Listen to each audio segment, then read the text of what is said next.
In če bomo mi začeli zmanjševati pritisk na nekoga, ki je to lahko naš bližnji, ali je to naš otrok, ali je to naš partner, ki ne ustreza našim kriterijem, kakšen bi mogel biti, kako bi se mogel obnašati, kaj bi mogel narediti za to, da bi se počutili mi ljubljene, bomo naredili tiste prve korake, ko bomo postali manj zahtevni. Ker veliko ljudi trpi, zato ker so prezahtevni, tudi do sebe. Preveliki perfekcionisti. Želijo si neko popolno idejo ali pa sliko ustvariti, ki se jo pa nikoli ne da. In zato je ta vstop v srce dosti preprost.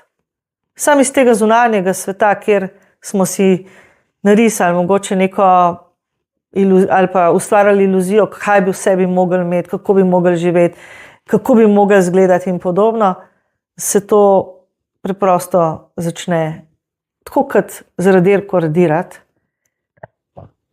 in spuščamo te slike.